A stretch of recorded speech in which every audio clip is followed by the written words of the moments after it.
It's a short-sighted idea that somehow raising the minimum wage will help those people making low wages. What happens to the people on fixed income who do not get the proportionate increase? How about the wealthy who then want to raise their rents because their hamburgers and French fries cost more? What happens to the people who try to enter the workforce? Just how much more difficult would it be for them to pay their rent when housing prices would go up as a result? What happens to the people who are at the new minimum wage right this moment?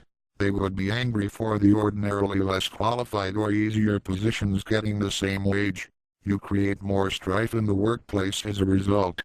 You then get those at that margin wanting to get a pay increase. What happens when the wages increase so much that job outsourcing to other countries becomes even more attractive? Loss of jobs, of course. We already have much of our jobs going to Asia, India, Mexico and South America. Now with the opening up of Cuba, expect to see several more million jobs outsourced to this country alone.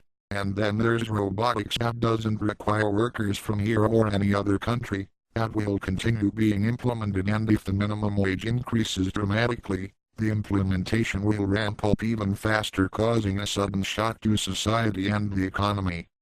You fix the problem by addressing the underlying issues.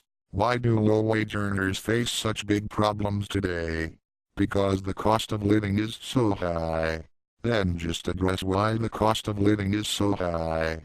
Come on folks, start applying yourselves. It's stupidity from the top down. It feeds into the inflation problem. Go to the site proposedsolutions.blogspot.com for the answers to our problems actually addressing the underlying issues. Keep the wages the same but make the cost of living less.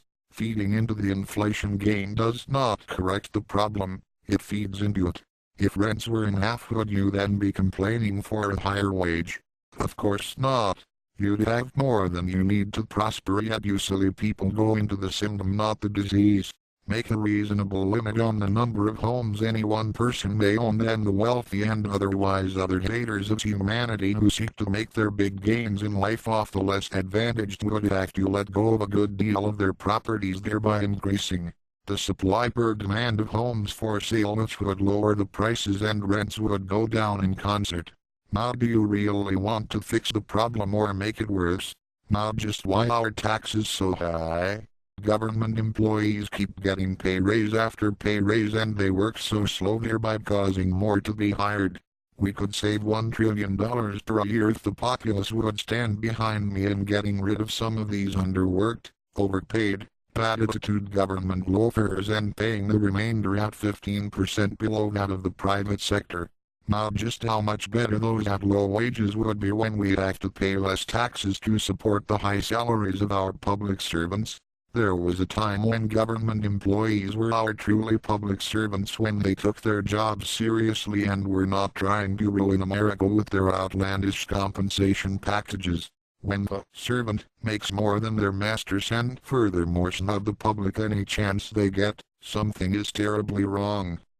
Now how about when nurses were going on strike as they compared their workload and salaries with that of doctors? It happened numerous times around 1980.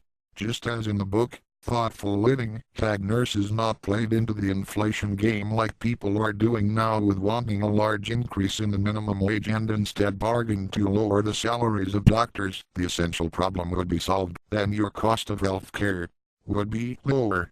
But the usual method employed by common people is to say, someone makes this much, look at me, I want to make more, as opposed to, someone makes this much and makes little sense in relation to what I am making, so let's do what we can to reduce the inordinately high income of the one in contention to a reasonable amount.